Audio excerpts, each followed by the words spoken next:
Welcome to the 11th episode in an old season of Amazing Race Recaps from Reality TV Warriors. My name is Michael Armstrong, and joining me as always is a Canadian who I'm pretty sure has a film in his collection where someone goes to get Nook Nook, Logan Saunders.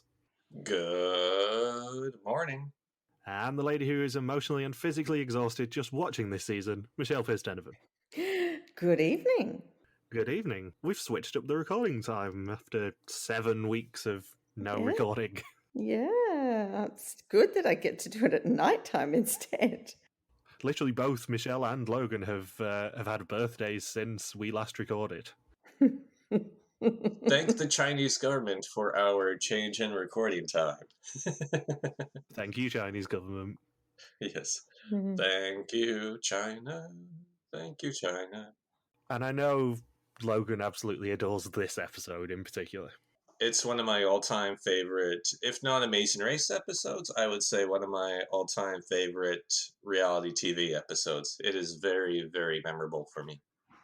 The celebration that Terry and Ian do at the end of this episode when they check in first, I believe is still your Skype profile picture. Yeah, and I think my Twitter profile picture, if I'm not mistaken. So, like 10 years, it stayed the same? Yeah, I think it is your Twitter one as well. Yeah, I would change it to... I remember it was my Facebook profile picture, I think, for a little bit. But definitely on Skype, I remember back in the day, there was an ORG podcast a couple times, and then the one guy who was a host, who was a real douchebag and still is, he was like, why are Terry and Ian your profile picture? Why Terry and Ian? Who likes Terry and Ian? It's like, who likes Terry and Ian? I like Terry and Ian, and so do many others. Have just checked, it is still your Twitter picture. Yep. So previously, 5 teams flew to Singapore. An uneasy alliance between Flo and Zach and Ken and Gerard caused more arguments between Flo and Zach. Bromance blossomed between Flo and Drew, who won the leg with his twin brother, Derek. John Vito and Jill went from first to worst and were eliminated from the race, leaving our final 4 as Derek and Drew, Ken and Gerard, Flo and Zach, and Terry and Ian. What a final 4 for reality TV. Yeah. What a Final 4 indeed. It's one of the strongest Final 4s character-wise ever. And we get lucky again that the weakest characters of the Final 4 go home in this episode. And Phil's intro includes one of my favourite phrases, which is towering above the city, Mount Faber, at a height of 106 metres. Towering. And we also get Phil mentioning that Terry and Ian are old again, which has been away for a few weeks. Yeah, well, Terry and Ian, the oldest couple to get this far in the race, be able to get out of last place. I'm thinking, didn't Phil say that 3 times in each of the first 3 recaps he did at the start of the season? And then he says, well, Flo and Zach still have tension. And I'm thinking, God. based on what happens the rest of the season, I don't think you can even use the word tension for the first 10 episodes because things escalate. Yeah, I think we should say this before we properly get into the episode. We obviously love Flo and Zach. I liked them up until episode 10. I know Michelle's got some thoughts about Flo's behaviour from last episode onwards, and some of it does venture towards this is getting a bit uncomfortable right now.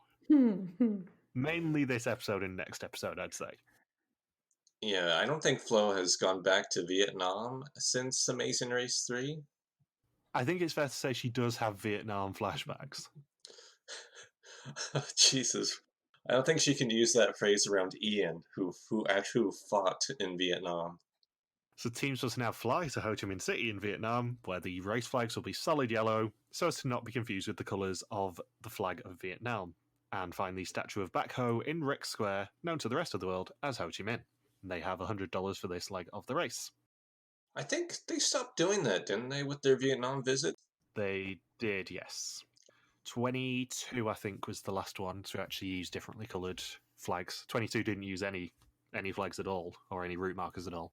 And then every season before that used different colours. And I think since then, any Vietnam visit has had normal colour schemes.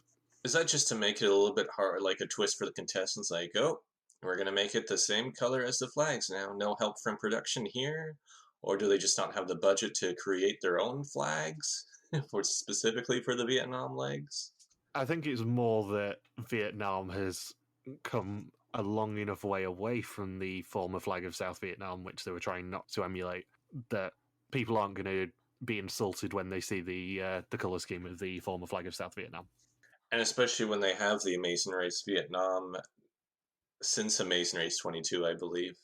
Which didn't use the red and yellow flags, it used orange and green. Really?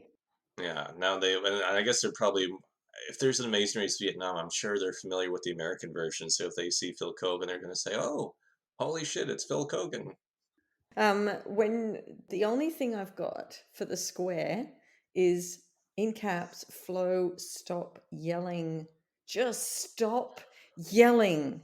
Oh my God. Speaking of which, it's hilarious you say that because the very first note I have after Derek and Drew depart at 10:22 p.m. and Ken and Gerard depart at 10:33 p.m., Flo and Zach depart at 10:34 p.m. and the very first thing I write about Flo and Zach is Zach's quote of, "I look forward to never having Flo yell at me again." And I'm thinking, you gotta wait a few more days, Zach. You're not out of the woods yet. Oh, I just love all the unintentional humor in this. And for those of you who were not aware, I think when this Vietnam episode originally aired, there was some sort of political news going on in Washington State at the time. Where I live in Canada, I live in BC. So the American affiliate station for CBS is based in Washington State, and there's some really major news going on there. So the first 10 minutes of the broadcast of this episode, when I taped it on VHS, is actually cut off with some random news they were doing there. So I don't get to see this whole bit for the first. I think it cut. I don't get to see anything until Ken and Gerard find about the early flight. So I rarely get to see the first few minutes of this episode. It's just the unintentional foreshadowing from Flo and Zach at the start of this episode is delightful, especially knowing about the ever so slight meltdown that happens in like 12, and the fact that, Zach is just really done with being screamed at by this point. Well, even at the end of during the self-drive portion of last leg, he's like, "Well, let's just quit then if you're done with the race." And then this will come up repeatedly in the taxi cab after they land in Ho Chi Minh City. But I want to talk about the Derek and Drew doing the worst job of stealing a cab I've ever seen. Because they go up because Ken and Gerard are the only team that order a taxi for themselves, and then the driver comes up and says, "Oh, are you Mr. Ken?" No, I mean, wait. Yes, yes, yes, yes. We both are Mr. Ken. I'm Mr. Ken the first. Mr. Ken two. No, no, wait. I'm not. I can never be Mr. Ken. I wish I could be. And the taxi driver says, I'm gonna make a judgment call here and say you aren't Mr. Ken, and I'm just not gonna pick you guys up." I'd forgotten how good this episode is because I watched it 7 weeks ago when we were going to record this episode, and I've just literally rewatched it now to make sure my notes are good on it. And it's just such a fun episode, especially as I have been to the Ho Chi Minh locations that they go to. Obviously, I have been to Rex Square, and in fact, so is Amazing Race Canada. It was the pit stop for leg 4 of Amazing Race Canada 4. It's officially labelled as City Hall, but it's actually in Rex Square is where Monty was waiting. Ah. So yeah, Derek and Drew, 10:22 p.m. Ken and Gerard at 10:33, Flo and Zach at 10:34, and Terry and Ian at 10:45. Gerard finds out that there is an 11:30 p.m. flight to Kuala Lumpur that they can take, and then we get the first bit of Terry and Ian's 2-episode arc here of Ian being in Vietnam for the war, and he says he's not been back since he was in the war, and there are a lot of mixed emotions. That's the thing with getting older teams on there is that you can have a team where one of the team members served in the Vietnam War. And he served it. He was in it before a lot of these teams were even born. Like Flo and Zach and Derek and Drew. I think they were born after the Vietnam War was over. Yeah, because Ian says it was 30 years since he went back. Over 30, because he said he was there when he was 18, I think. Yeah, so it would have been 31 years in that case. He gets really quiet too when he finds out they're going to Vietnam. Yeah, the camera focuses on him, and you're just like, the editors knew that this is coming, and they knew that it would be important to make sure that they had it, but Yeah. ooh, that's an interesting reaction. The thing is, they would have got visas for Vietnam. They had to have got visas for Vietnam because I did when I went there. Yeah, everyone. Yeah, I think if you live in Canada or the States, you have to have a visa. He would have known that it was a possibility for them to be going to Vietnam, and I think he'd probably hoped that it wouldn't happen. And then when they rip open the clue in Singapore, he's just basically going, please be any other Asian country that isn't Vietnam. Please be any other Asian country that isn't Vietnam. And when Terry says, fly to Ho Chi Minh City, he just goes, shite. This is like my worst nightmare. And now Phil's like, can we just go to Nepal once? Can we go to Nepal once? Can we go to Nepal once? Why wasn't I the host of the Israeli version? I don't know what the decoy visas would have been for this season as well. That would have been really interesting to find out. Yeah, I don't know if they were still, because they discontinued decoy visas quite early on in the series. But can you imagine? Oh, you're not actually going to Laos or Cambodia. You're going to go to the country where you served in a war when you were a teenager. Have fun. Yeah, because this came up on Reddit last week as to whether the route and tasks are set before or after the teams are. And they're done independently. This is just a happy coincidence that they have someone in this cast who was in the Vietnam War and is still around for Vietnam. I don't know if I would say happy coincidence. Well, you know what I mean. Hmm. It was entirely a coincidence that Ian was in this cast and that Ian got to Leg 11 to be able to go to Vietnam. That's the thing. It's the exact same as Amazing Race 14 with there being so many audio tasks and Luke being deaf. Like, that is just an unhappy coincidence for him. Or Tammy and Victor having 3 legs in China where they speak Mandarin. That's just a coincidence because they wouldn't be able to rig it for one team or rig it against another. That's just not how it works. Or the only fast forward in all of season 25 was a surfing fast forward when you have a person in the cast who is extremely famous for surfing. Exactly. The casting team and the locations and task teams work completely separately. And it's just an unhappy coincidence or a happy coincidence, depending on who you are and what it is, that these things happen and that it does come up. That's just how it works. So Drew says that he likes Flo because she knows what she wants, and he says it's probably not the best time to be courting someone, which is a phrase that definitely dates this episode. Yeah. Yep. And it is something I missed on the first watch of this episode, and when I watched it again earlier, I'm like, he did say courting someone. Was he born in like Regency times? Mind you, maybe in small town America, they still say stuff like that. Yeah, in Florida. It's classic Florida behavior. Oh, yeah. Courting, yeah. Florida, yeah. Okay. I don't think that happens during in Florida now or in general. You don't court somebody now. Relationships move a lot faster.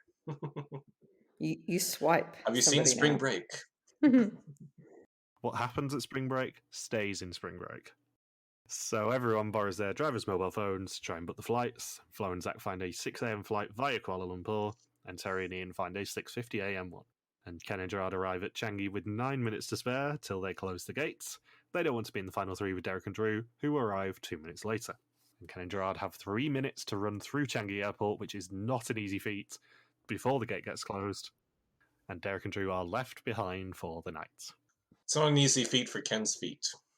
I don't think now you would ever be able to run from the check-in desk of Changi to the gate within 3 minutes. Changi is a very big airport. I think it's one of the biggest airports I've ever been to. I think it's grown a lot not so much during the pandemic, but I think in the 18 years following this, I'm sure I wouldn't be surprised if Kuala Lumpur was viewed as the bigger airport at the time, and Changi was just slowly building itself up into being the main airport for Asia now. Yeah, I mean, we said this last week. I would definitely consider Changi a better airport to fly through than Kuala Lumpur in terms of connections and stuff. Do you think Changi's the biggest airport, like the most known airport in Asia? Probably the most known. I don't know about biggest though. Biggest it definitely isn't, because Beijing Capital's the 7th largest in the world by passenger traffic, at least. But I would say in terms of connections in a country that isn't going to be arseholish to transfer through, Singapore Changi is definitely one of the better airports to do that for. Yeah. Oh, it's that airport's amazing. I mean, Yes Theory even had. I don't know if we mentioned this quote unquote last week, but Stop dating the podcast.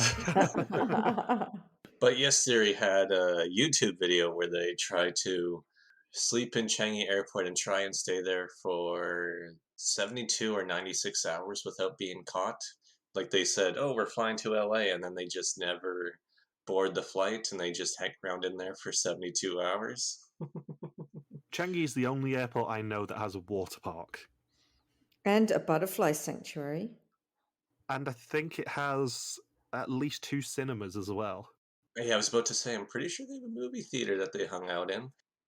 That's in the domestic terminal, I think, but Changi is such a cool airport to fly through anyway. But just in terms of connecting there, it's got loads and loads of connections. And I mean, since Amazing Race filmed there for the first time that we're talking about here, stuff like Ho Chi Minh City, you could definitely fly to Ho Chi Minh City from Singapore now because AirAsia and stuff are there. But Singapore as a country is a very pleasant place to fly through, I would say, Oh, in yeah. terms of visa rules and stuff as well. Like, it's super easy to fly through Changi, and this is not sponsored by Changi Airport, but I do love Changi. And if they did want to sponsor us and or fly us to Singapore, be my guest. Oh, definitely. All of us from different corners of the globe. I am more than happy to sell out for a Changi sponsorship here. Hmm. So Derek and Drew see the 11:30 p.m. flight, but there's no way anyone got on that. Yeah, no, there's no way anyone got on that. There's no way in hell. And then you cut to Ken and Gerard on the plane. The best thing is this is a completely unfortunate coincidence because, as we know in more recent seasons, they do rig the pit stop time so that people can't fly out too early and stuff. This is an unhappy coincidence for Ken and Gerard that they were leaving early enough that they could go to Kuala Lumpur but then not get a connecting flight. Whereas if this had happened in a later season, we would think, oh yeah, they've deliberately rigged those pit stop times to make sure that they can't fly too far away and get too far a lead. Yep. There's no way they would just let teams be separated by different airports. I mean, now they don't even, they make sure everyone starts the leg in the destination city at the same time, and they don't do any equalizers once you're there, unless it's at the very start when you first land and have everyone sleep in a cave or a hotel or In a cave. outside. God, remember that? Oh, the good Jeez. times of the Mine 5. Oh, jeez. It's been it's been a year now, and people are still traumatized about the Mine 5. Aren't they? It's just the mine. The best thing is, I think by the time this episode comes out, James and Will actually be married. I think it is not too long away now.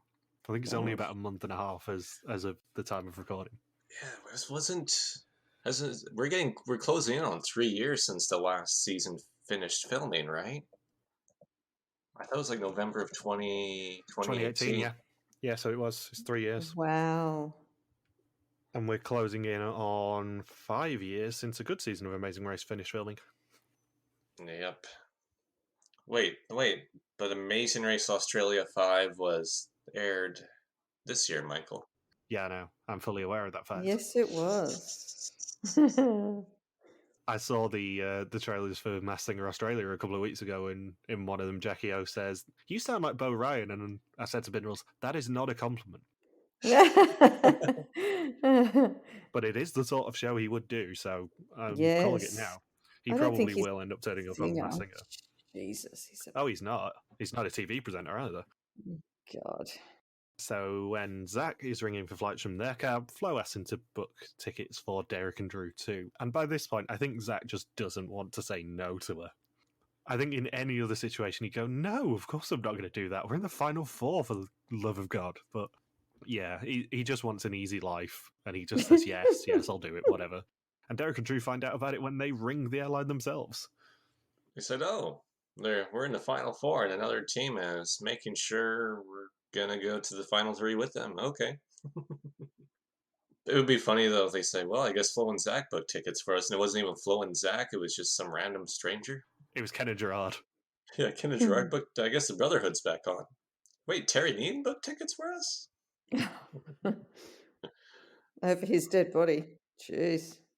And for some reason, during these airport scenes, they love to use that seductive jazz music once more with Ian clicking his heels in the air as he pushes the luggage cart. It would have been really tempting to try and find a screen grab of that for the banner, but it just moves too quick. And then I believe Gerard clicks his heels in this episode too when they get to Kuala Lumpur. There's no place like Ho Chi Minh City. Yeah, I know. That was quick. I like how Derek and Drew even say, "Oh, there's no way anybody got on that flight." Ken and Gerard probably went to the hotel. Just no one wants to entertain the possibility that, maybe they got on that 11:30 flight that some of you barely missed. Yeah, it's like after 10 episodes, do you really think that Ken and Gerard gave up on trying to find a good flight? And then, of course, that 5-hour lead completely goes away because everyone has to use the same flight to Ho Chi Minh City from Kuala Lumpur. And then Ian gets the classic equalizer quote of, "Not particularly glad we're all together, but happy we're not behind either." Yeah. But the second way you can actually date this episode is by Derek or Drew doing a Dr. Evil impression when Ken and Gerard walk up. Yes. And I also love how in every single flight scene we see Terry and Ian in, they are always sleeping. There is zero exceptions during the season of this. They are always sleeping on a flight. Old people, they like to sleep in airports. Well, I think it's a good thing, isn't it? Then you've got your energy. It is, but it's a really fun running joke that you never see Terry and Ian awake on a flight. They're good at falling asleep. Yeah. And now I'm going to mute for 10 minutes while Michelle rants about the next scene because Flo and Zach go in separate immigration queues. Flo moves much quicker, but Zach isn't comfortable with cutting a line. And as a result, Derek and Drew leave the airport in first, with Ken and Gerard in second, and Terry and Ian in third. I'm going to mute. This is where I'm okay with Flo. And Zach is being an idiot. What the hell? Move lines. Do you know every airport that my husband and I go to, we stand in different lines. We never stand in the same line. And then whoever's going faster, we just move over. That's just common practice. What is wrong with him? Continue. That was not what Michael was expecting. Blindside. But to be fair, I know we're going to get some good Michelle rants next week. Yeah, this is for people who aren't aware of it. A scene like this can't even happen anymore because they wait until everyone clears immigration and then they start the leg, which to me is kind of a joke because getting through immigration that's a part of travel. That makes it a much more authentic race when you include the immigration lines into your race time. Like, oh, who was able to pick out the faster line and clear through immigration and get through the airport and find out how to get into a taxi. It's just more hand holding when they say, okay, we don't want anybody getting a lead or falling behind based on where they were in the plane or where they go in immigration. So everyone just starts from baggage claim and then you're off and running. It's less about the travel and more about the challenges. Yeah. Even though it's funny because it's still about getting from point A to point B most of the time, and the challenges still to this day aren't even really that much of a factor for who stays and who goes home. But here's a classic travel scene of getting through immigration line is a part of travel, and then what are you willing to do ethically? Are you willing to be like Flo and say, "Hey, can I cut in line? Thanks for helping me out." Or do you go, or are you Zach, where you say, "Nope, I'm not willing to cross that line, even if $500,000 for me is on the line. I'm just going to be completely respectful." Well, I mean, it's not like when you cut a line, you say, "Hey, douchebag, I'm in front of you now." But he's not cutting a line. He's just joining in with Flo. I mean, he's traveling with Flo. Yeah, you could say, "Oh, wait, my quote unquote girlfriend is over there. I'm gonna go join Flo. Excuse me, sir." Tom and I even talk over the lines. Like he might be two lines over, and I'm going, I think I'm moving faster than you. So we don't give a damn who's looking at us. We just want to be in a fast line. Out of interest, Michelle, say you're at a theme park and Tom went with the girls if they were let out of the oubliette to go get food, and you went Yes. in a roller coaster queue. Would you then expect everyone between you and Tom to let him in, or would you move back? No, let him in. Totally. If it's only one person, yeah, let him in. If it's like a party of 8, no. Correct answer. Just checking the morality test. What would you have done if you were Zach, Logan, out of interest? I think if I knew I was losing time, I would be more inclined to find ways to get ahead in the line. I don't want to lose because I wasn't willing to cut in line in immigration. Yeah, I think I would ask, but I think I would not be annoyed if they said no. That's the key thing. I think Zach was wrong for not asking. Yeah, I think a part of it too is I don't know if he just wants to. I think part of it was teaching Flo a lesson and say, "Hey, Flo, you have been so rude to me over these past 10 legs. I'm now going to do little things here and there and claim these little victories for myself." So then I think he wanted to go way out of his way to say, "Okay, I'm going to do the moral thing here, and I'm going to completely respect all of these lines, even though this is the one time where Flo is going to be a very cunning racer." Yeah, the problem I would potentially have if I was Zach is if they turn around and said no, then Flo's going to kick off in the immigration queue. And you don't particularly want to do that, especially in a country like Vietnam, believe me. You don't want to be stood in Ho Chi Minh City airport having a screaming match at each other. Yeah, No, definitely not. You do not want to be taken aside there. Of all the countries, especially, you don't want to do it in somewhere like Vietnam or China.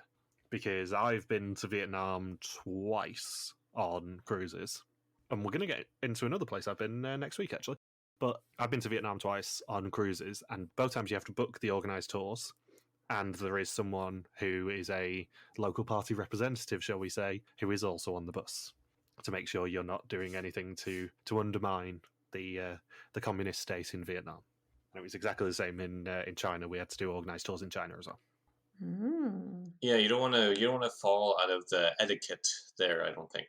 No, I think if you were an actual tourist, i.e., not on a cruise, you'd be absolutely fine in terms of being able to travel around and stuff without having to be accompanied on a guided tour and stuff. But with cruises, for some reason, they do love a guided tour on there. And most of the cruise ports we went to be fair, were like 2 hours away from the actual cities and stuff. So you kind of needed some transport of some description. But they don't particularly look kindly in China, especially, but Vietnam as well. In you disparaging the party. What's funny with when Flo's standing in line, she sees each team progressively get ahead of Zach and go and just run by her after the immigration point when she's just waiting for Zach and it's like, oh, there's Derek and Drew, they're in a cab. Oh, there's Ken and Gerard, and oh, even Terry and Ian, they're through. And then this is the big fight of the episode between Flo and Zach. You can't win this race without cutting lines, Zach. And then Zach's like, I disagree. Circle gets the square. Zach is right. You can win the race without cutting lines. Yeah, I think a lot of this sort of stuff would get cut out normally if it didn't actually have any relevance to the episode.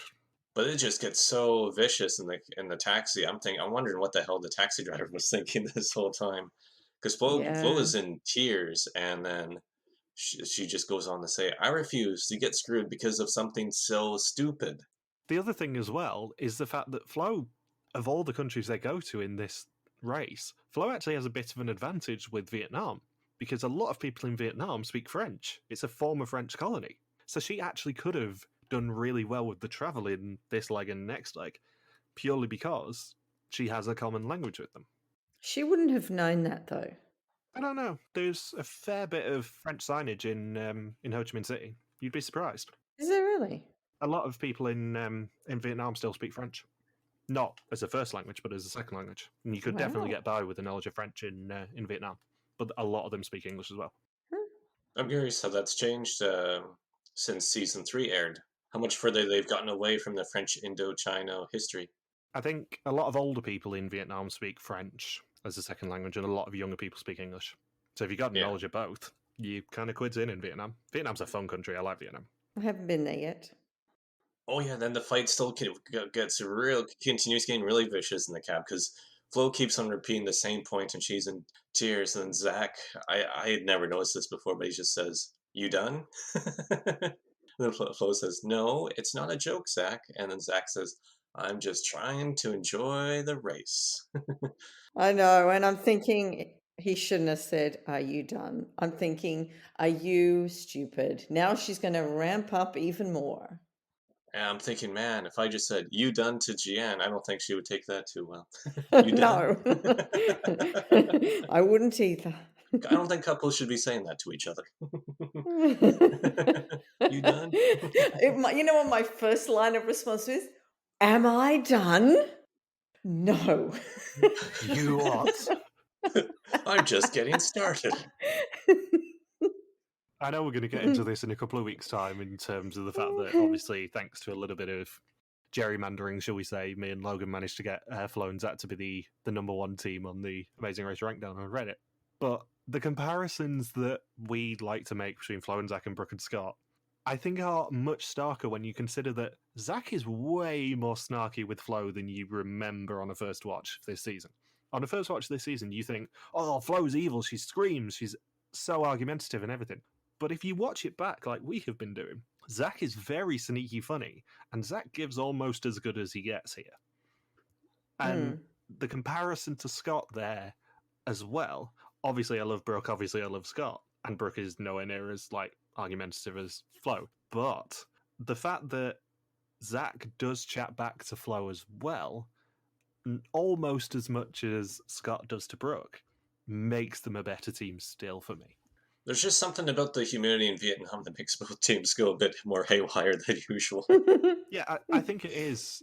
It's Vietnam as a country. Vietnam as a country is super fun to go to as a tourist.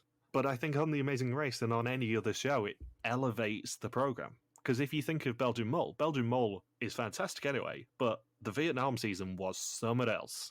Just as a place and as a culture, Vietnam works so well on reality TV. And you see it in this episode and you see it in the next episode as well.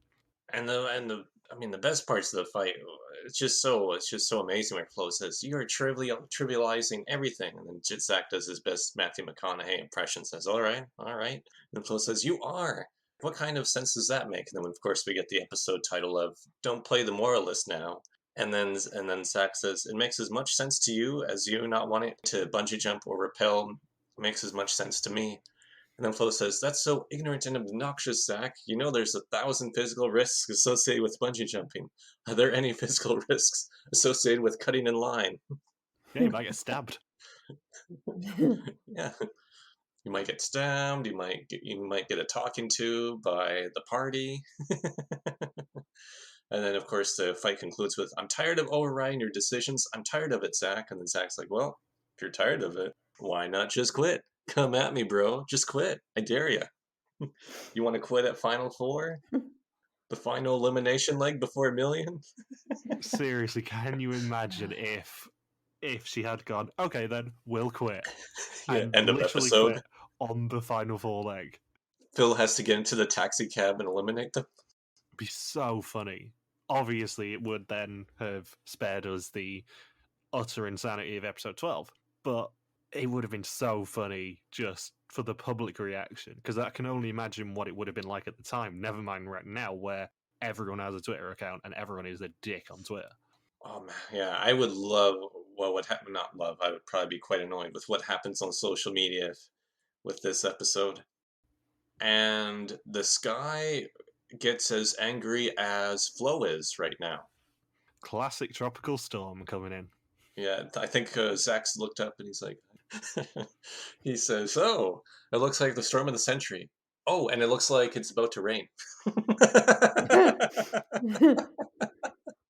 Everyone remembers Zach as being really kind of in the background and very much Flo's yes man, and he is very much not Flo's yes man. He is way more snarky with her than people ever give him credit for. Oh, I had a tough time getting that joke out. And then we get the detour. We get the first task of the episode, and you might be thinking, "Oh, you guys took way too long with this podcast. You're taking forever to get to this task." But the airport and this taxi cab fight scene takes up the first half of the episode. It goes pretty quick from here. Yeah, there are two tasks, both of which are perfectly alright, and there's some moments in them, but nowhere near as many moments as the immigration room and the cab on the way from Rex Square to Kai Bay's floating market. Yeah, this is when when casual websites and regular news and regular people watching Amazing Race are saying, "Wow, That Flo character is quite something, eh? She certainly is. So the detour is easy buy or hard sell. In easy buy, teams must take a sampan to the one stall that sells water coconuts on the floating market, known in Vietnamese as Yuanuk, and buy one for whatever price they can. Attached to their coconut will be their next clue. In hard sell, teams must take baskets of fruit into the land market and sell them for 40,000 Vietnamese dong, approximately $2.50, and take them to a seller to get their next clue. Which one would you guys have done? Dong. Um, Hard sell seems like it has more of a guaranteed task y- time.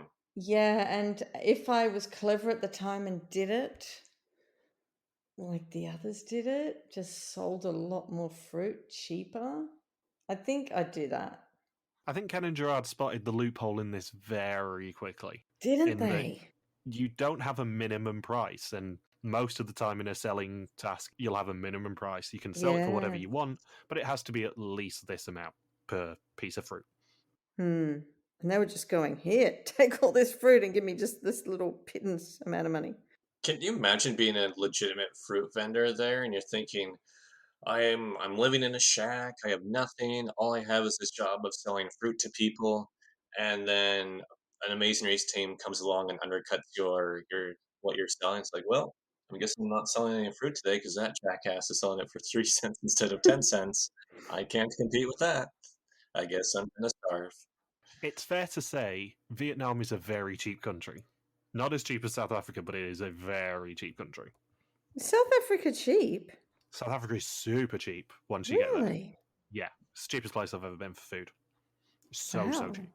We were getting like 3-course meals for the equivalent of £10, Oh. including drinks. It's a very, very cheap place.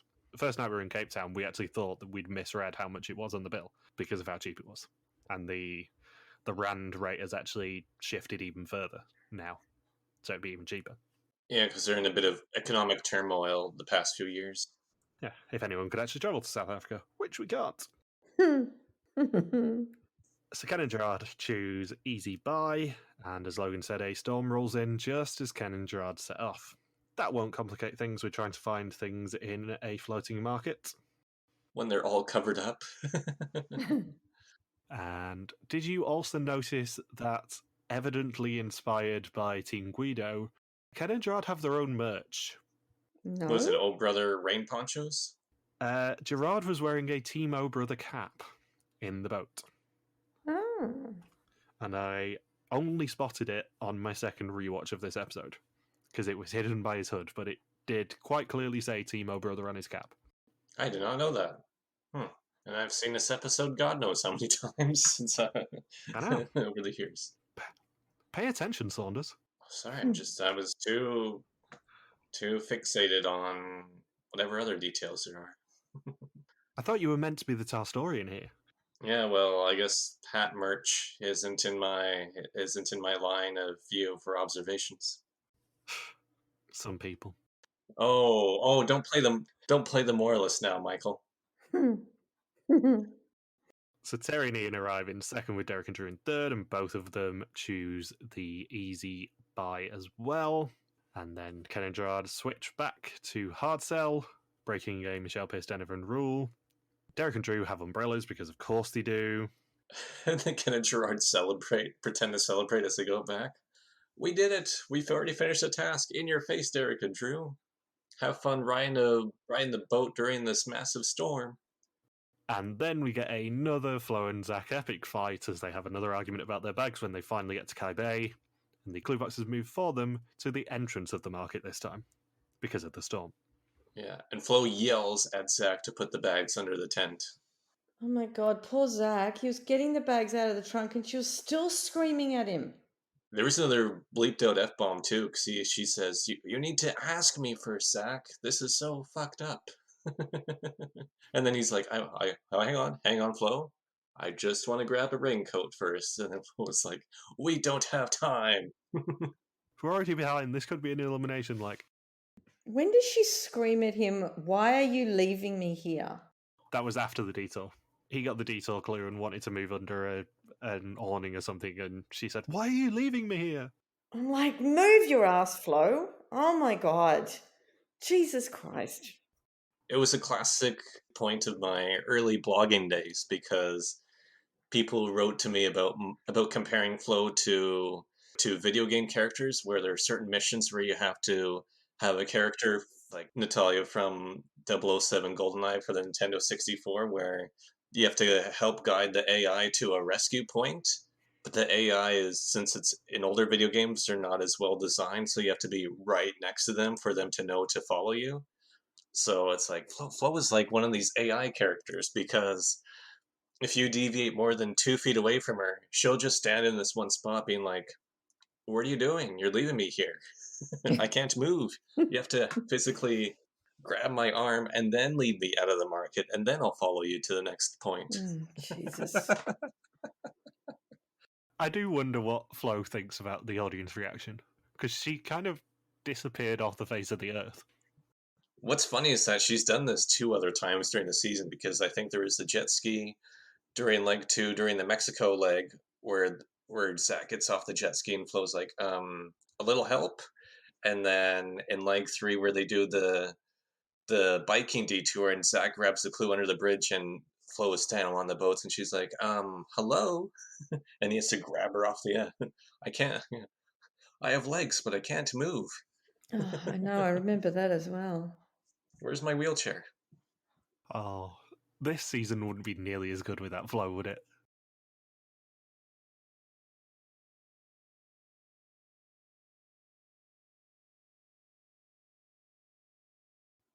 I think the best reaction this time was after the detour was over that Flo it wasn't like there was a boat obstructing her or a jet ski where she was just too afraid to like jump to the next boat or jump into the water.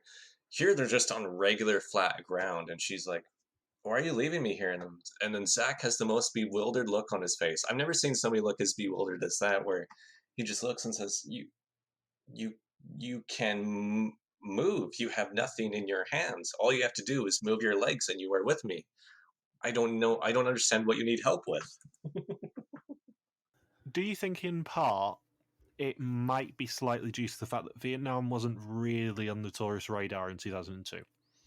Oh, that Flo was too scared to just start walking when she was too far away from Zach, but he was right. It's What? No. No excuse for Flo. She's being an idiot. I'm sorry. I'm not Jesus. using it as an excuse for Flo, but I think, looking back on this in 2021, as we obviously are, I think Vietnam is much more on people's travel radar now than it was in 2002. It doesn't mean you can't walk. Yeah, it doesn't mean you can't walk, but in terms of like being thrust into a crowded market in a country where all you probably know about it and all you've probably heard about it growing up was the war, I don't know whether that changes people's perception of it. I understand what you're saying. However, no matter where I went, when I was a lot younger and I was with Tom, no matter where we went, I would stay by his side. I would not stand away from him and suddenly say, "Why are you leaving me here?" I would always be by his side. Not that it mattered. He still got fleeced in New Orleans anyway. And I was just standing there with him going, "Oh, this is great. This is fantastic." But at least I was right by his side. Yeah, I'm not making excuses for Flo, but it's just something I've thought of when you guys are having that discussion, that a country like Vietnam maybe would have been a bit of a scary prospect to some Americans in 2002. And on the other side of the spectrum, Ian is having the time of his life in Ho Chi Minh City. Yeah, because Ian's actually allowed to enjoy his time there rather than, being shot at. It makes a big difference. Imagine Flo in the Vietnam War. She- This is just preposterous thing to even bring up. She'd be screaming for Zach to reload a rifle for her. Oh, Jesus Can, Christ.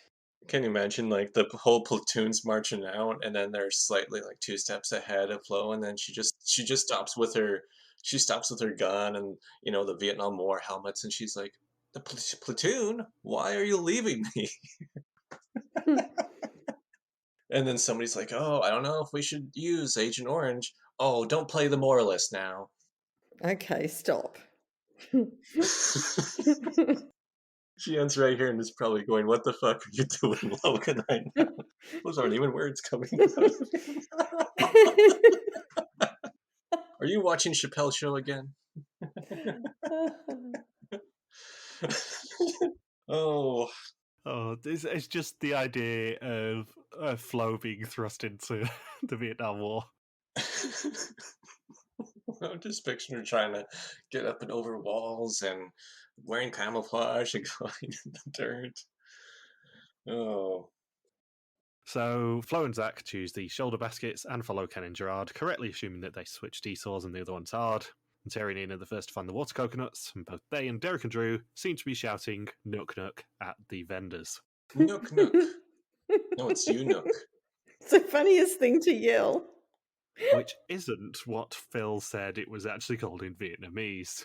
Yeah, especially when Terry and Ian are trying to talk really loudly, and it's not just they're doing it because they're old and can't hear each other, but because it's just really loud with the boat motor. So, and the storm is really loud too. So Ian has to be like, "Nook, Nook, you're getting Nook, Nook." Or when they're just screaming that they want Nook Nook in this market. It's like, it's right. If you want Nook Nook, there's a district, the red light district's that way. I can offer you a massage place. That's what I was thinking of when they were yelling it, actually. I'm like, you need to stop yelling that.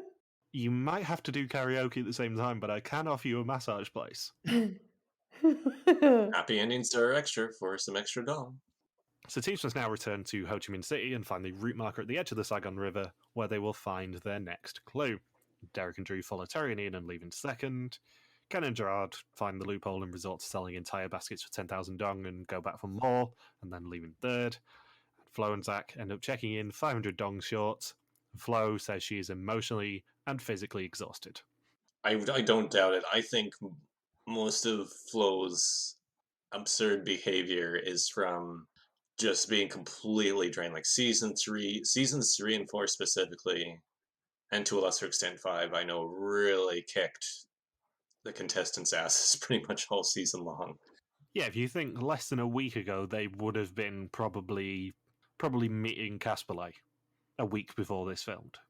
And in that time, they've gone Germany, Austria, Germany, then to Switzerland for 2 legs, then to Malaysia, then Singapore, and now Vietnam, all in the space of probably about a week. Yeah, and none of those days have been short or anything because they've had to. Because remember, they're doing a lot of things themselves too, compared to Amazing Race nowadays. They had to book their own hotel. They had to be stuck in airports overnight. Like they have to budget and everything all by themselves. So there's just a lot more decision making.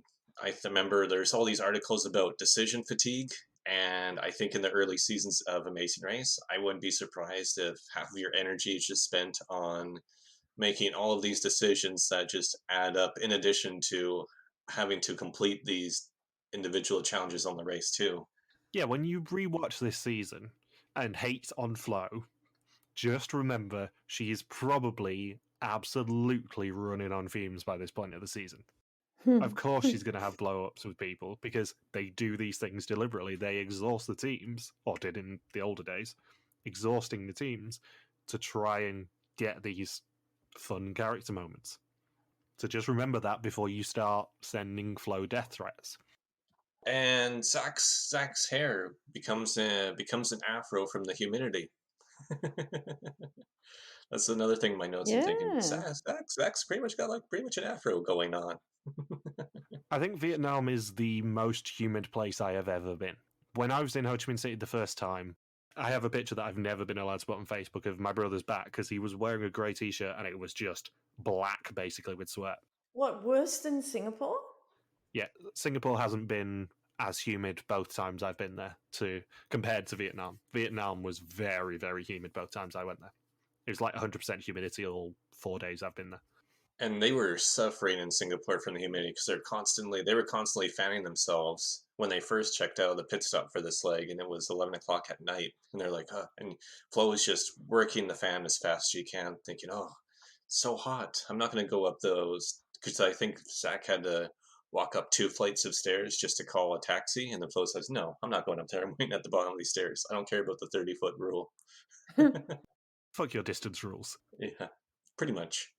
So the roadblock is who has strong legs and a strong back. In this roadblock, one team member must transport their teammate along a course marked with flags using a cyclo onto a ferry and onto the other side of the river to Cafe 2TM, the pit stop for this leg of the race. The last team to check in will be the last team to be eliminated. And it is Ian, Zach, Gerard, and Derek doing the roadblock.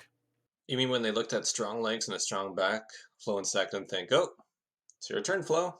You haven't done a roadblock in a while." Oh, they really should have done that just for our own amusement, because they still Hmm. wouldn't have got eliminated, but it would have been so funny. Imagine if there was a roadblock rule by this point in the race. If your partner has done 9 roadblocks and you have done 1, your partner must do their second roadblock. Hmm.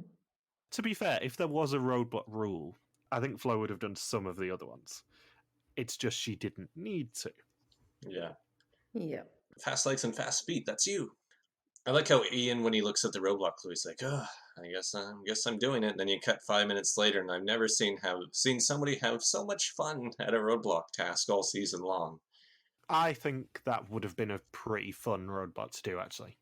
Because especially if you know you're in the front like Terry and Ian do, because they would have seen 4 cyclos there. They can just be relaxed enough that they know that they're going to get on that ferry. They know exactly where they're going. Hmm. And more importantly, they will then be able to watch out for another team. If they don't see anyone else board that ferry, they know they've won this leg of the race and probably a prize and rehabilitated Vietnam in Ian's mind. So there's nothing for Terry and Ian to lose by having a little fun here. And also, you're not riding on a road with heaps of motorbikes, unlike most of Vietnam. So it wouldn't have been as terrifying because crossing roads in Ho Chi Minh City at times is like a real life game of Frogger. There was a particular road that we crossed the first time we were in Ho Chi Minh City where we were going to McDonald's or something for lunch because we're cheapos. And I think it was a 6-lane road that led onto the motorway. All 6 lanes on each side were filled with motorbikes going about 40 miles an hour. God, I'd love to have seen that. I want to see that. It was interesting. It was an experience.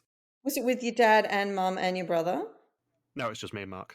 Me and my brother. Okay. And did you move as one together in your Frogger game? Or did you did you hold onto each other? No, literally, you just what they tell you before you go to Vietnam when you get like the cruise information is like, if you're crossing a road in Vietnam, just move. They will go around you. Just stay at a steady pace, walk in a straight line as much as you can, and Don't just look sideways. don't look, don't hesitate, Did just you? walk. Were you screaming at any point? No, because they gave us good information. Oh my They God. told us the truth. Just walk straight across, even pace. They will just drive Sorry. around you. It was terrifying, and yeah, my hand did get clipped by one of the wing mirrors. That has just come back to Oh me. my God. I'm sorry, how funny would it have been 2 English guys running across the road screaming? It's not even running. It's just you walk at an even pace, and they will just drive around you because they're God. used to doing that. Ah, jeez. I had completely forgotten about that until we just started talking about those things. It's gold. I really recommend Vietnam, though. Vietnam is a very interesting country. You have to go there eventually. We will be talking far more about the really interesting bit of Vietnam next week because they go to Hue, where I have also been, and the Imperial City is amazing. But yeah, it was very interesting both times I've been to Ho Chi Minh City. So where were we? Did you also notice the continuity error in Terry and Ian at the roadblock at the start before Nope. they get on the ferry? They don't have their bags when they set off, and yet they have them by the time they get to the ferry. They leave the cyclo place with absolutely no luggage, and then by the time that they get to the ferry, Terry is carrying both of their bags. So what do you think happened? Well, my inkling is when they left the taxi, the boot was slightly open, I think. So perhaps they drove past, picked up the rucksacks from the boot, and paid the driver at the same time. But then we just didn't see it. But you would have thought there would have been something in the roadblock clue that said, get your bags now before you get on the cyclos. Yeah. But it was just an interesting continuity error because I had it written in my notes like, where are Terry and Ian's bags? Because, they're going to the pit stop. They know they're going to the pit stop. Yeah, normally I have bag things written down, and I didn't this time. And yeah, by the time that they got to the ferry, at least, Terry was carrying both of their bags. Maybe there's just a certain part where production handled the bags or something. I don't know. It's just something interesting that I spotted. So Derek and Drew miss the clue box, but see the big yellow flag leaning onto the ferry, and they go the wrong way when following the little flags. Ken and Jar doing the same thing, but Flo and Zach don't. And it is Terry and Ian who check in first and win a European cruise on Splendor of the Seas, with truly terrible additional voiceover from Phil. It is very noticeable how frank and edited this is. Yeah, I noticed that. Even Michelle noticed it. That's how terrible the frank and edit was. But yeah, they have a particularly understated reaction to being told that they've checked in first, I would say. Well, Ian looks like he just more or less climaxed, and then Terry looks like she's a bird flying away to another country. It brings me such joy to finally see a leg where Terry and Ian seem to be having the time of their lives. Because I'd always remembered them as being a more fun-loving team than people give them credit for. And in this leg and next leg, you definitely see it a bit more. And this is their first true leg win of the season after how many times they've been second to last all season long, and now they destroyed everybody this leg. No one was even remotely close to them. Yeah, the last time they saw another team was probably when they passed Ken and Gerard on the boat. Yeah, or past Zach in the immigration line. Maybe Derek and Drew, depending on how close they were, but Derek and Drew just said that they led them to it. I don't know whether they properly actually saw Derek and Drew after they left the detour. Yeah, so they wouldn't have really seen anybody for hours and hours. That's just how big their lead was. Yeah, and they know it. That's the thing. They know going into that roadblock that, as it stands, they are in first place, and they're on the way to the pit stop. So they could just kind of chill and enjoy themselves and actually have fun, which is something that Amazing Race doesn't really give you the opportunity, both as a player and a viewer, anymore. Yeah, D'Angelo can talk all about that. And it's funny when Flo and Zach reach the clue, they're thinking, oh, I really hope it's the final non-elimination leg of the season, because they're just convinced they're last. But yeah, they left the detour, and they have seen nobody since. So they are fully expecting to be 100% last, and then they go around the corner at the roadblock and see the Cyclos and see that there's 3 of them left, and they're like, what the hell? And then they get to the boat, and then they see Ken and Gerard and Derek and Drew running around, and Ken and Gerard are about to come on the boat, and they're like, what are you guys doing? You guys must be last, so you have to run back up to the flags, go all the way to the clue box, and then come back down. And it doesn't matter if we tell you or not, because by that time, everyone else will have checked in. Because they did not think that, maybe another team, perhaps their closest allies, also don't have their clue yet. Perhaps the people who they arranged to go to Vietnam. The people who they booked seats for, it's like, okay, we got you to Vietnam. We didn't say about anything about getting you out of Vietnam. And Ken and Gerard's Cyclo tips over as they try and navigate a corner. Editors loved using this clip because we saw this clip in the next time on segment in the Singapore episode, and then in the previously on segment for the finale, they kept showing Ken and Gerard tipping over in the Cyclo, because the whole thing just gets dismantled as soon as Ken falls out. All the padding and everything just comes out too. I'm thinking, man, and it's not like falling off a little bike or anything. That was tall. That was a big fall to just go onto concrete. So Flo and Zach checking in second, and it is significantly darker than when Terry and Ian check in. Yeah, Terry and Ian just kicked absolute ass on this leg. And Derek and Drew get the ferry across and find the Park Cyclos here sign to find the pit stop, but then Phil tells them to sod off, they've not completed the roadblock. It'll become a bit more common in subsequent seasons, but I think that's the first time of Phil going, how did you guys get to the pit stop? What did you do? Yeah. We have to decide, producers, we have to do a bit better at this next time. Granted, in this task, it's probably the easiest opportunity for a team to do this because they follow. All you have to do is just follow the flags all the way to the pit stop. Yeah, I don't know whether they would have done that in a country where they had to get the red and yellow flags instead of the bright yellow ones. I think that may have thrown people off slightly. I think so. The fact that 2 out of 4 teams couldn't even find the clue box, and the clue box was tucked away underneath a big tree too. Like it really, and it was the same color as the gate. That's another thing I wrote down. The clue box and the gate behind it, they're the exact same color, so it just blends in Ah. perfectly. So all that's going to come out is this yellow flag that teams have not seen before all season. There's a tree hanging over it, and it blends in with the gate behind it. I was wondering how Derek and Drew just went so wrong, and there you have it.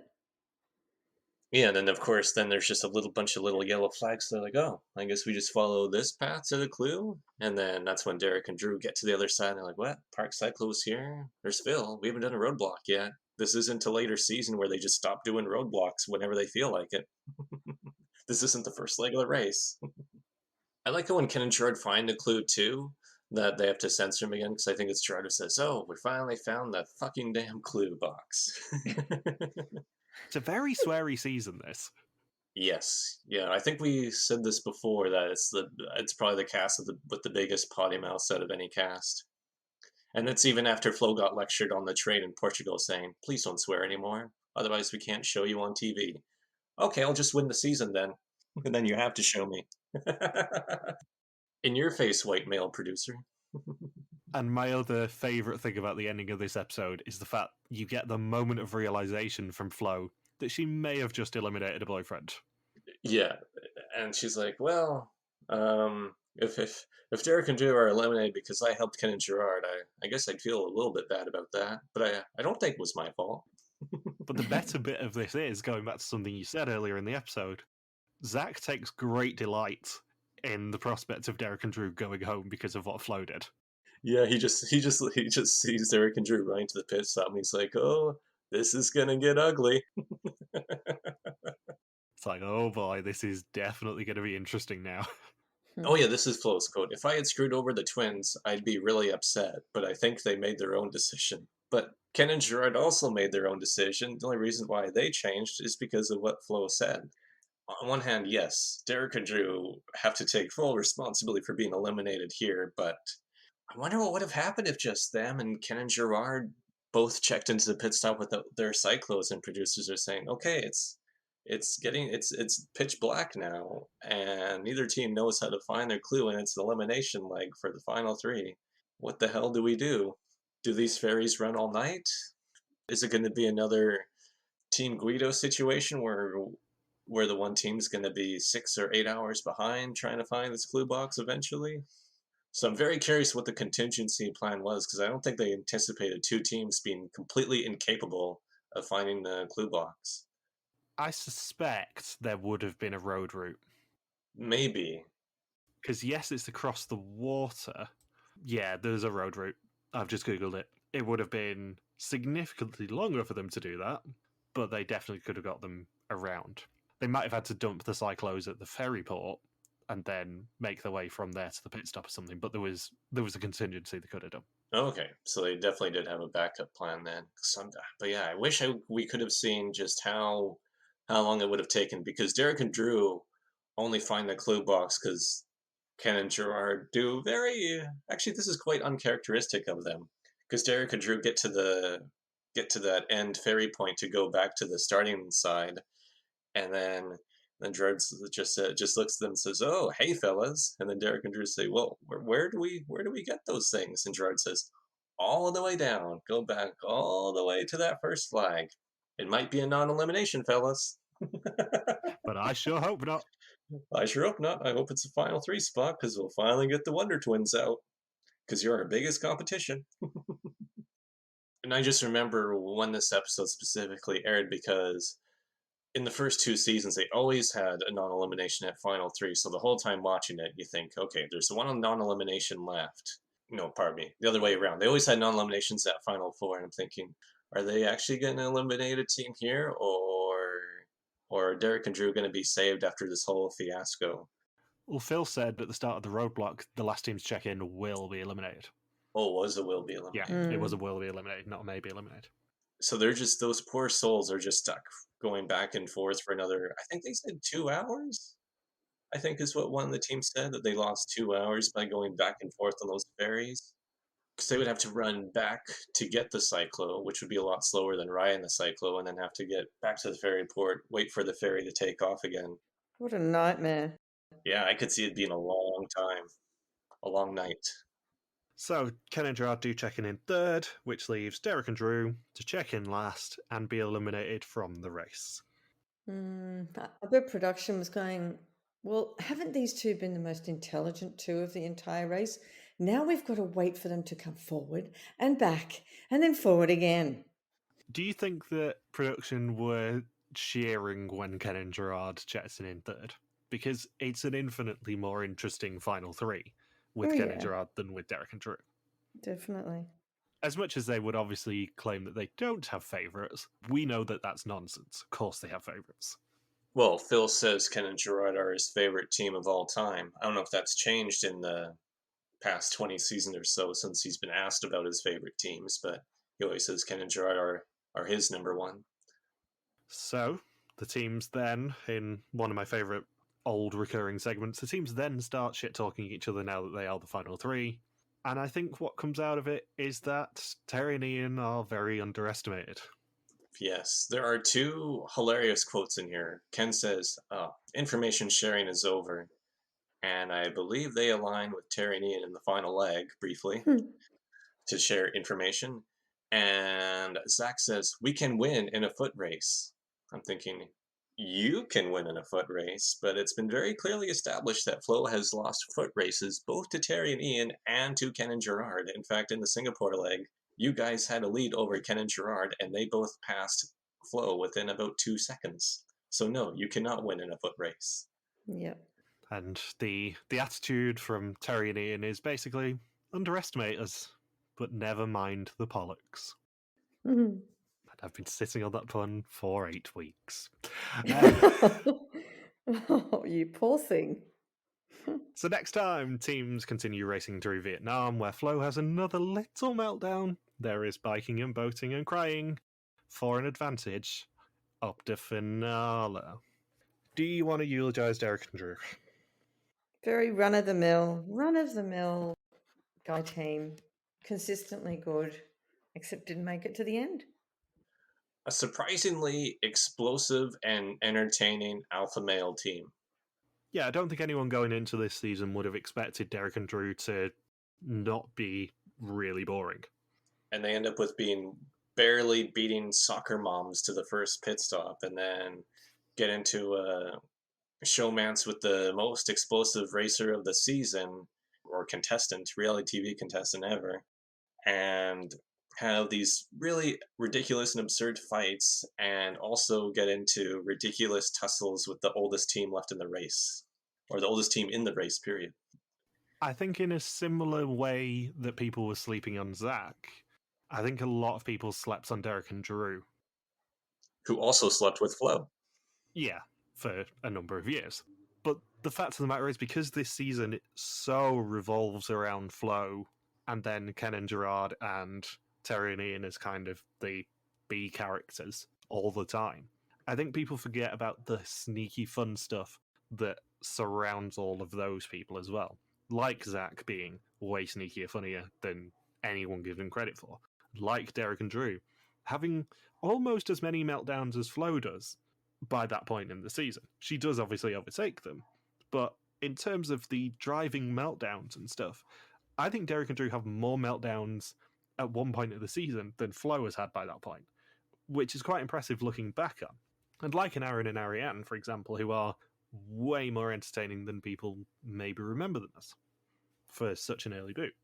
I think that's the thing with this cast is a lot of people forget about everyone other than Flo in this season. And Flo is obviously amazing, but there are loads of really good characters in this season. And going into the final 2 episodes, I think that's something to be mindful of. Yup. Have you guys got anything else you want to say? No. That was all. Hour and a half later, no, I know. I think we covered it. Jesus. Michelle didn't think this was going to go this long. Just wait till No, she I gets to the final. didn't. I didn't. Jeez. I did. Yeah, Logan warned us both that he had loads to say about the last 3 episodes of this season. Especially this one. So, thank you for listening to our Amazing Race recap. We'll be back next week to recap episode number 12. Don't forget you can contact us on Twitter, Facebook, YouTube, or Instagram, where we are RTV Warriors. You can email us and contact us at rtvwarriors.com. Logan is on Twitter at LogSuperQuacky. Michelle is Bear333333333. And I'm OJ Harmstone. Logan and I are also back every Wednesday for Fuse to Mall, Oregon. See you next week. Peace out and just chill till the next episode. Bye.